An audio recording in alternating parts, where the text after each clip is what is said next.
Welcome to this deep dive. We're digging into some sources you sent, excerpts from the book of Jeremiah, specifically chapters 34 through 36. That's right. And we're looking at a really critical time here. Nebuchadnezzar's army is basically at the gates of Jerusalem. Exactly. So these chapters, they're full of prophecies, King Zedekiah's actions, and some pretty serious consequences. Absolutely. We'll be exploring the prophecies against Zedekiah, the choices he made, and this whole theme of divine judgment. And it seems like broken covenants, obedience, or lack thereof, these are really central themes running through it all. Definitely. Chapter 34, it kicks off with a prophecy for Zedekiah, and then this whole business about a broken agreement on releasing servants. Right. And then 35 gives us this contrasting story, the Rechabites, super obedient. A really fascinating contrast, yes. And then 36 jumps back a bit chronologically to King Jehoiakim. Zedekiah's predecessor. And that's the story with the scroll, right? One that gets burned. Precisely. Jeremiah dictates his prophecies, Baruch writes them down, reads them, and then Jehoiakim just destroys it. Sets a real precedent. It's a tone, yeah. And all this is happening while Nebuchadnezzar's forces are attacking Jerusalem and the last strongholds, Lachish and Azekah. The threat is very, very real. You really have to picture that backdrop. It's not abstract theology. It's happening under siege. Okay, so let's dive into chapter 34. It starts with this direct word to Zedekiah. What's the message? Well, the core message is pretty stark. Jerusalem will fall to Babylon. It will be burned.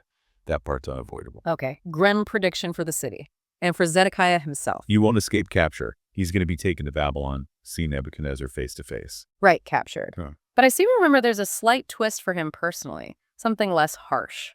That's a key point, actually. Yes. Despite the capture and exile, the prophecy says he personally will die in peace. In peace, even after being captured by the king who destroyed his city. Yes, and that he'll receive the traditional royal mourning rites, like his predecessors. So a distinction is made between his fate and the city's.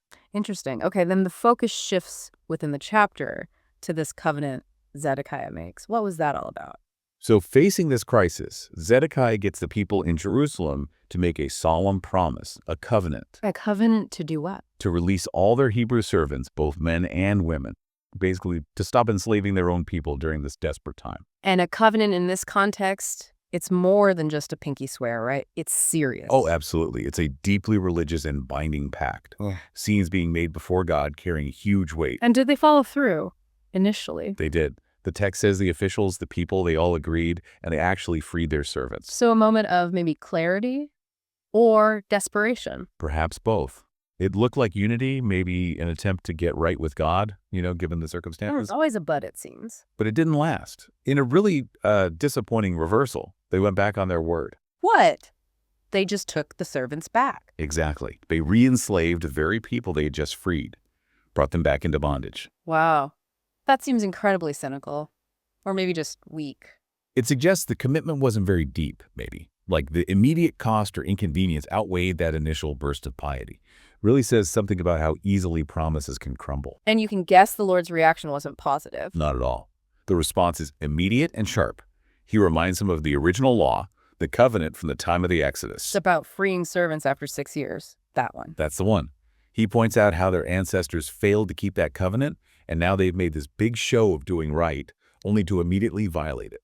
So their hypocrisy is laid bare. What are the consequences for breaking this specific covenant? The consequences are described with this grim wordplay. They proclaimed a release for their servants. So God proclaims a release for them. A release to what? To the sword, to plague, and to famine. He says he'll make them abhorrent, a horror to all the kingdoms of the earth.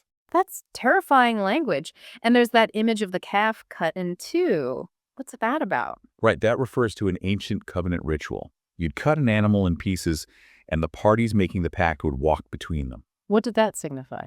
It was like saying, may this happen to me if I break this oath. A self-curse, essentially. So God says those who broke this covenant will suffer a similar fate.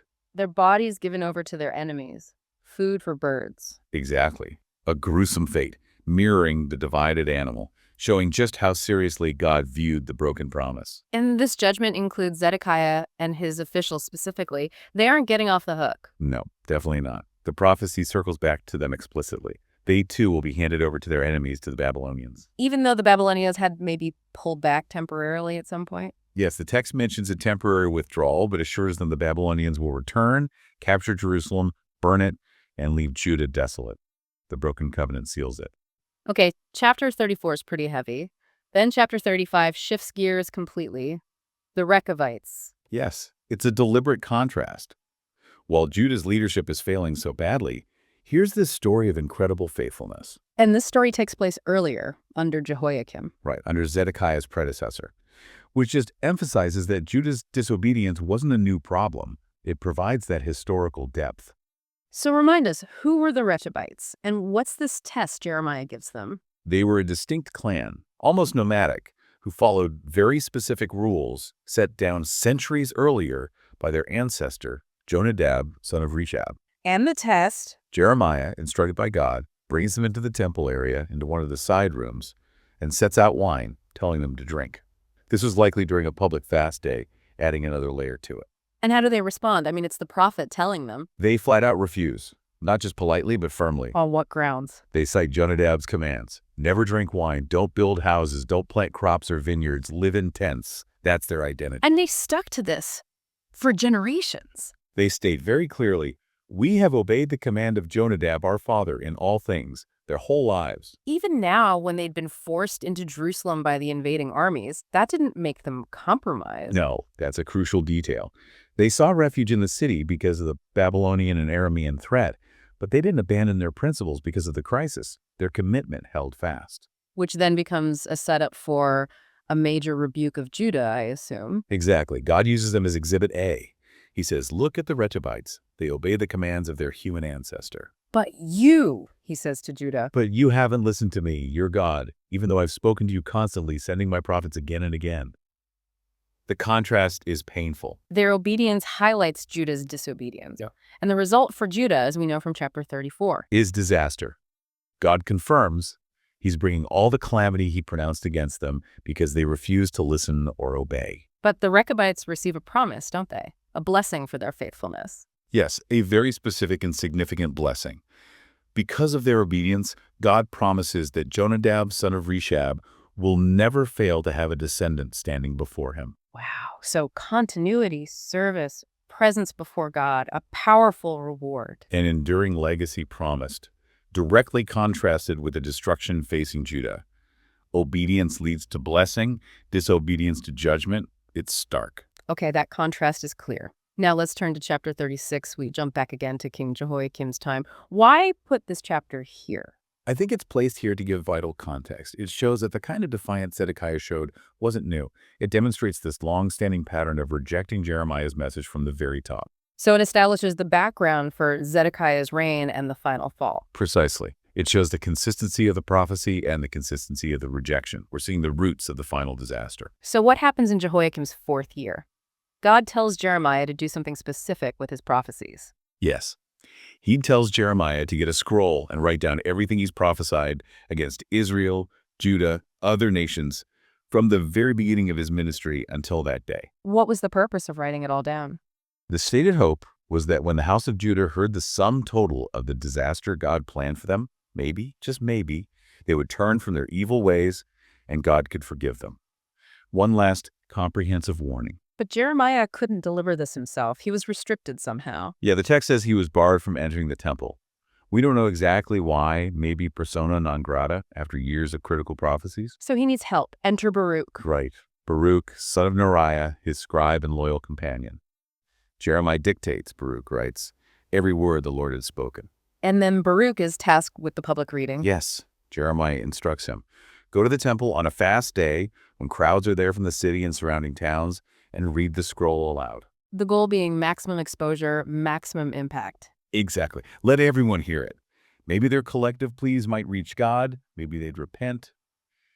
It's a mission driven by a sliver of hope. And Baruch does it. He reads it in a prominent chamber in the temple complex.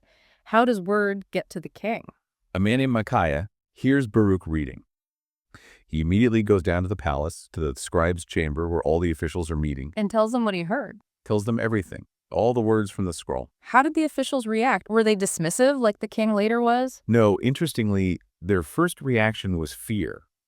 The text says they turned to each other, alarmed. So they recognized the seriousness of the message. It seems so.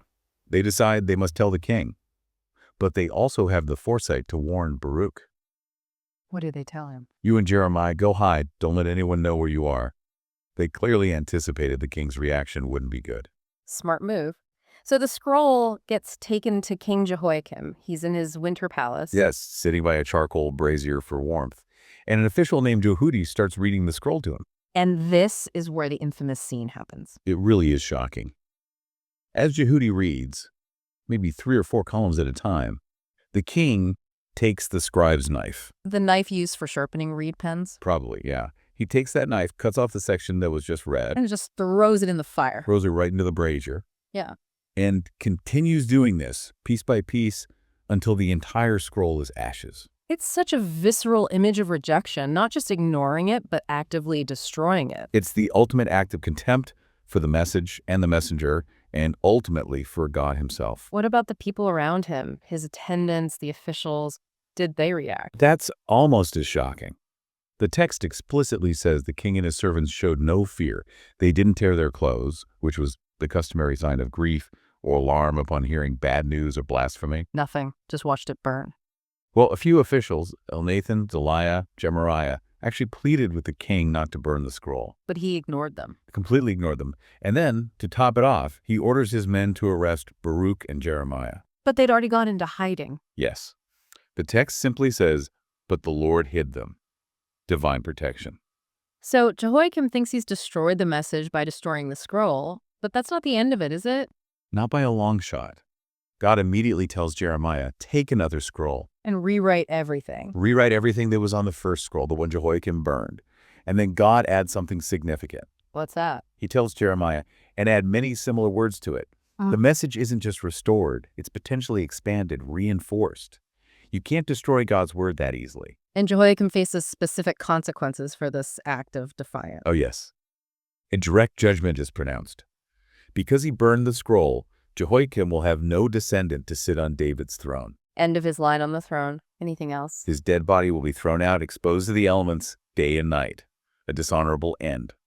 And punishment will hit him, his offspring, and his officials for their wickedness. So burning the scroll achieved nothing except bringing more judgment down. Exactly. It sealed his fate and intensified the warnings. The chapter ends with Baruch dutifully writing it all down again, dictated by Jeremiah. The original words, plus many similar words added. The message endures. It does. It's a powerful statement about the persistence of the divine word, even in the face of violent opposition. Wow. Okay, pulling this all together. These 3 chapters are incredibly dense. We've seen Zedekiah's broken covenant and its dire results. The sharp contrast with the Rechabites, their steadfast obedience getting rewarded. And finally, Jehoiakim's outright angry rejection of the prophecy, destroying the scroll, which just shows this consistent pattern. It really highlights the gravity of the divine messages Jeremiah was delivering again and again. And connecting this back to, why we look at these texts, it really does offer timeless insights, doesn't it, about leadership, human nature. Absolutely. The weight of responsibility, the importance of choices, especially when faced with warnings, with truth, even uncomfortable truth, and how crucial commitments are. It definitely gives you pause. So maybe a final thought for reflection. How do these ancient stories echo today? Where do we see parallels? That's a great question. Parallels in leadership, ignoring warnings. The struggle to keep commitments, personal or societal. How do we react when faced with challenging truths? Yeah, are we like Zedekiah, making promises we don't keep? Or maybe like the Rechabites, holding firm to principles even when it's hard? Or like Jehoiakim, actively trying to silence or destroy the messages we don't want to hear? It's worth considering which pattern our own responses tend to follow. Definitely something to mull over. Thanks for joining us on this deep dive.